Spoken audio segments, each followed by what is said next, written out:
翌朝にはね、調子が戻っているようにしっかりと夜のケアっていうのを丁寧にやっていきます。どうも皆さん、森のニーナです。今日の動画は夏のスキンケアルーティンを紹介していきます。皆さん、体調どうですか？私はすっかり夏バテ気味です。こんな日こそ帰ってきたら化粧水、美容液、乳液とかで済ませてパパッと家でだらだらゴロゴロしたいっていう気持ちにはなるんですけど、外が暑くて体がちょっとだるくなって帰ってきた日こそ肌にとって後に調子の悪さとして響いてくるので、しっかりと丁寧なケアを今からやっていくので撮ってみようと思います。それで始まります。スタート。夏って紫外線だけじゃなくて熱とか、はたまたエアコンとか肌に地味に来る刺激っていうのが多い季節なんですよ。なんかごわつく、乾く、疲れて見える、くすんで見えるなんてことありません？もうそういう時は日中のダメージをちゃんと夜にリセットできていないんだなって思うので、翌朝には調子が戻っているようにしっかり夜のケアやっていきます。じゃあちょっと落とします。今日使うクレンジングはナンバーズインのグルタチオン C フェイシャルスパクレンジング。夏って毛穴に皮脂が溜まりやすいし、紫外線のダメージでくすみがちなので、毛穴とくすみ両方にアプローチをかけてくれるクレンジングを使っていきます。こんな感じでちょっと黄色いオイルなんですよ。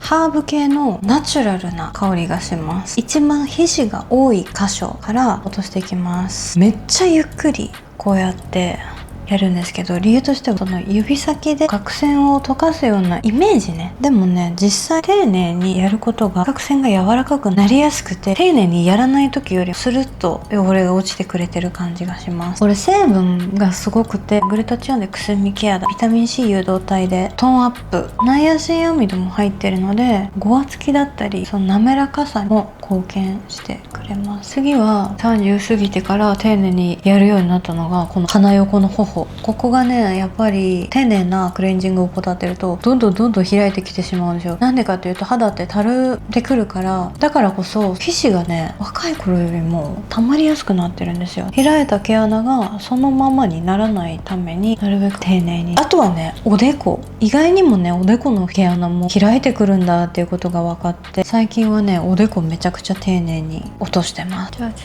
ょっと流していきますね。はい、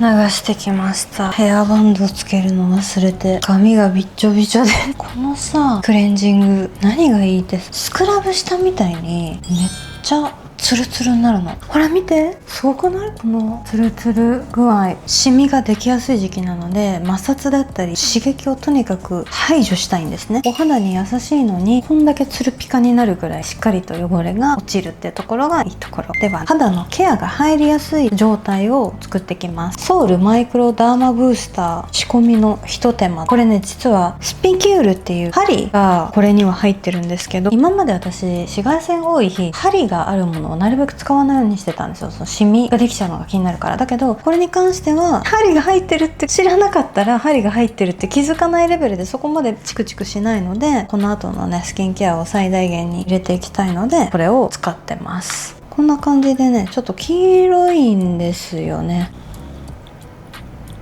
で、一応針なので滑らすというよりこんな感じで押し込むように使うんですけど、そうだからちょっと伸びとかのレビューはできないんですけど、こうやって押し込んでいきます。香りはね、この匂いすごい大好きなんだけど、例え方がわからない。まあでもお花に近いかな。ユリとかなんかそういう優しいお花の香りがします。ちょっとだけチクチクするような気がするっていう感じ。これが肌の表面にすっごく小さい通り道を作ってくれることで、次に使う化粧水、美容液の浸透が良くなるっていう仕組みです。だいたい針系のものって塗ってしばらく時間が経った後も肌に触れた後チクチクが続いたりとかすると思うんですけど、これはね、あんまりそういうのない。塗ってる時だけ。成分で言うと、このソウルのブランド自体がヒト幹細胞培養液がメインで入ってるのが特徴なので、このブースターにも1万 ppm かな入っていて、その他 AHA、PHA っていうのも入ってるので、ピーリング効果もあるんですよ。ビタミン C がこれにも入ってるので、この夏にねすごく使いたくなるブースターでした。塗った後こんな感じでちょっとグッとね入れ込んでいきます。気持ちいい。この後はこちらのシートマスクで、皆さんこのシートマスク常備してます？もう私はね、夏紫外線が多い時期はこれを冷蔵庫にストックしてます。メディヒールのマデカソサイドエッセンシャルマスクブレミッシュリペアで、韓国のオリアンでもね販売1位になる、もう現地でもすごく人気なシートマスクなんですけど、効果としては鎮静、水分補給、色素沈着ケア、肌荒れ防止、成分は9割がマデカソサイドで鎮静に特化したシートマスクなんですけど、めっちゃくちゃ薄いんです。薄いのに美容液がひったひたなので結構垂れるので、私はちょっとだけ絞って後からここから取り出して顔に塗ります。匂いはハーブ系、薄いんですけど広げやすい程度の厚みはねちゃんと確保できてます。はい、こんな感じです。薄いですよね。なぜ冷蔵庫に入れてるかっていうと、肌気持ちいいからじゃないんですよ。シミ対策にはとにかく肌を冷やす、これめっちゃ大事。冷やすっていう行為はね、メラニンを作ることを抑制してくれる効果があるんですよ。このマスク自体ちょっとねひんやりする効果があるんですけど、冷蔵庫から出したての冷え加減っていうのは徐々に薄れていくので、よりちょっと冷やすための道具を紹介します。こちらです。これはね私 Amazon で買ってるんですけど、金属のプレートになってて冷蔵庫に入れっぱにしてるんですけど、シミができやすい箇所にこんな感じで当てるんです。科学的根拠として冷やす行為がメラニンを作りにくくするっていうのはあるみたいなので、私的にはねちょっと最後の悪あがきで冷やすようにしてます。で冷やす箇所としてはやっぱここですね。頬骨上、マジでここシミできやすい。 98% マデカソ配合ってことなんですけど、その他にはヒアルロン酸も入っていて低分子のヒアルロン酸なんですよ。なのでしっかりと奥まで浸透しやすいようなヒアルロン酸が入ってる。臨床試験があって肌が 7% 下がるっていうデータがあるみたいなので、ホテルケアにぴったり。ちなみにねこれねメイク前に使うと化粧のり良くなります。こんな感じでソファーでダラダラと冷やしていきます。こすんないでくださいね。もうそれが一番シミできるので、シミができる理由ってその紫外線のダメージで、熱もそうなんですけどメラニンを押し出そうとするんですよ、肌を守るために。そんな時期にこすりでもしたらそれもさらに肌にとってのダメージとして認識して、さらにメラニンを作り出されちゃうので、紫外線浴びた日こそマサチレスなスキンケアを心がけてみてください。ちなみに肌の温度って1度上がるだけでもバリア機能が下がるらしいんですよ。でそれで思い出したんですけど、日本に小学生まで住んでて12から23までフィリピンに住んでたんですけど、フィリピンにいる時本当に日を浴びていなかったのに、日本にいる時の方がもう断然肌調子が良くて、スキンケアの関係もあるかもしれないけど、私はね温度で肌質って結構変わるなって思う。生まれてから最初の3ヶ月で生まれた環境で毛穴の大きさが確か変わるみたいなのをね読んだことがあって、間違ってたらごめんなさいね。だから韓国だったり北海道とか寒い地域の人は毛穴が引き締まって見えるんだって。でそれプラス多分肌のバリア機能が下がりにくいような環境下だから、お肌がシミができにくかったりくすみにくかったり乾燥しにくい。マジで冷やすは白くなる。ブースターしました。シートマスクしました。この後普通だったら化粧水使わなくていいんですよ。だけど今日は夏の紫外線対策スペシャルケアということなので化粧水おいでやります。猛暑出かけた時はね、私はとにかくビタミン C を補充するようにしていて、今日はねちょっと特別にグルタチオンの化粧水とビタミン C の化粧水両方塗っちゃいます。先にビタミン C を塗ります。なんでかっていうとビタミン C の方が吸収がいいらしくて、吸収のいい化粧水を入れ込んだ方が確かいいって聞いて先に使うようにしてます。気持ちいい。なんでだろうね、肌にいいことしてる気分っていうのが気持ちよさにつながるんだと思います。ナンバーズイングルタチオン C エッセンシャルトナー。なんでグルタチオンとビタミン C の組み合わせかっていうと、サプリだとさグルタチオンビタミン C 一緒に摂取しないと美白効果ないっていうじゃないですか。だから最近ここ数年でやってるのがね、スキンケアとかでもグルタチオンとビタミン C の組み合わせを一緒に、科学的根拠は見つけられてないんですけど、その塗るバージョンで言うともしかしたらさ効くかもしれないじゃない。できっと組み合わせとしてダメなわけじゃないから一緒に塗ってます。で実際私本当にシミ取りやったことないんですよ。本当に一回も経験したことないのだけどマジでシミないの。だけど覚えておいてほしいのは、私は女医さんだったりとか皮膚科医ではないので、あくまでも私の動画ってスキンケアが好きな人が今まで実践してきたことで良かったなと思ってることをただ発信してるだけ。何のアラームだこれ。めっちゃ肌綺麗、すごいもっちもち。マジで今日のケア本当に毎回感動するから、ちょっとみんなにもやってほしい。しかもどれも割とプチプラなので、これだけちょっと高いかな、7400円ぐらい。はい、スキンケアルーティンだけど1点1点アイテムがおすすめなので、効果成分説明すると、 C ラボのこの VC100 の方は成分として APPS ビタミン C なんですけど、発光するような美白抗酸化メラニン抑制だったりコラーゲンの生成を促す効果があります。あとはね、ナイアシンアミドが入っているのでバリア機能を強化してくれる、皮脂抑制、キメを整える、毛穴引き締めなどの作用。まとめると、美白、ハリ、バリア強化、保湿。こっちのグルタチオンはグルタチオン抗酸化とメラニン抑制、そしてビタミン C 誘導体とビタミン E 抗酸化とトーンアップの相乗効果。ナイアシンアミド、これも美白、皮脂抑制、バリア強化。あとトラネキサム酸とアルブチンとパンテノールが入っているので、色素沈着ケア、美白、保湿鎮静。ヒアルロン酸だったりベータグルカンやビサボロールなので保湿と抗炎症なので、本当にこの夏猛暑日紫外線と戦ったお肌をいたわるにはめちゃくちゃおすすめです。次、美容液。夏っ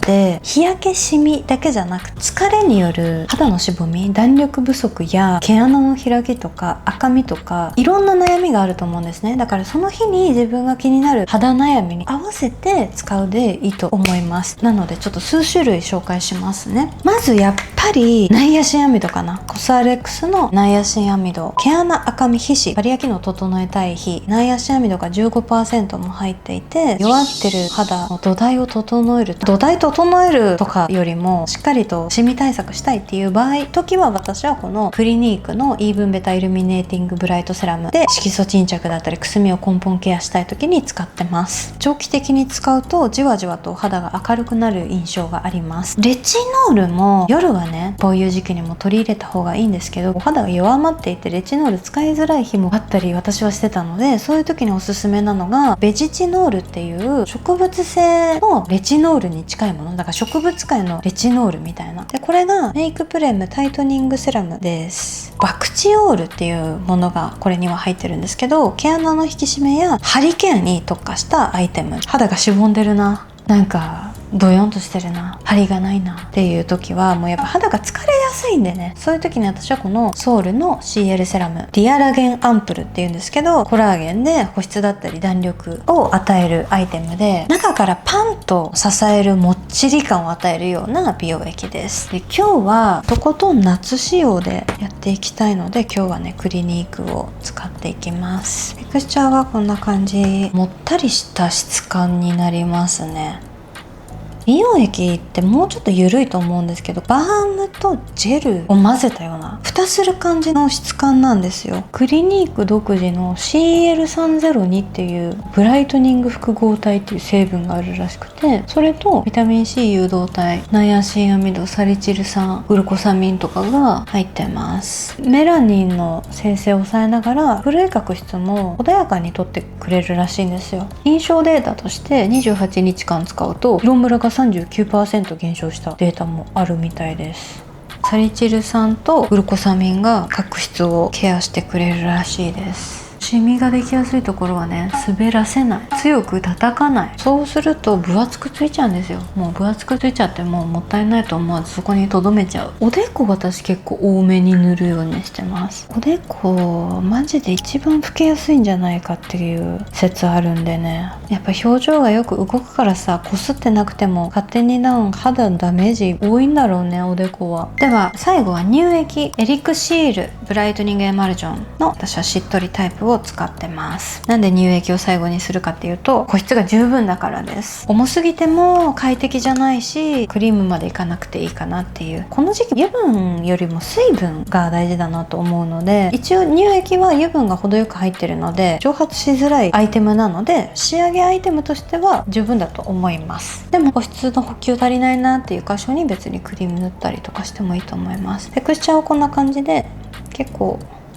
しっとぷりにしては緩め。名前の通り美白と保湿を同時にケアできるタイプで、医薬部外品として認可されてるのもこの季節には割と安心材料になりますよね。香りはね、資生堂の化粧品の匂いって感じ。フローラル系なのかな。成分で言うと M トラネキサム酸っていうのが主な美白成分になっていて、肌のメラニンの生成をブロックしてくれる効果があります。なので特に日焼けの記憶を残したくない夏の夜ケアにはぴったりです。この乳液が好きな理由は、直後はかなりしっとりするんですけど、時間が経つとそこまでベタつきが気にならないので快適です。もう本当に幸せ。おでこもね、たっぷりと塗ります。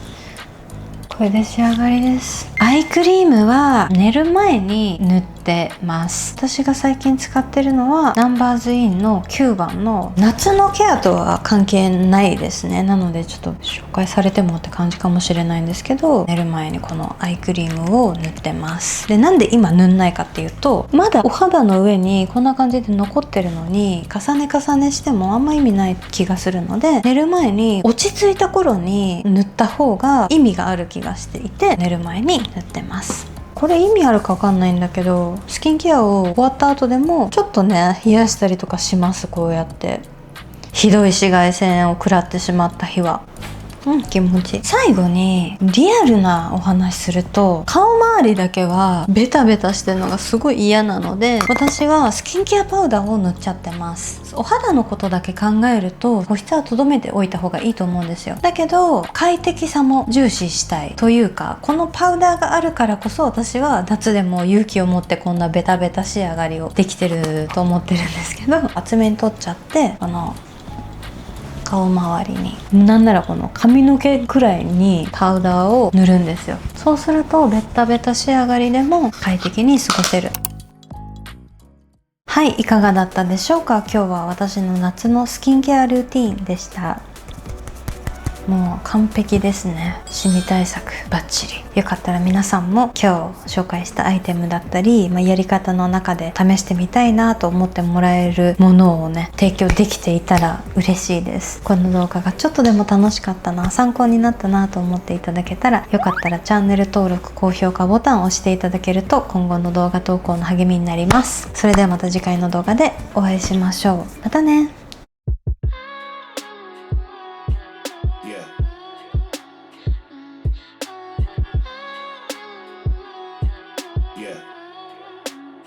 You must be blinded by the lights.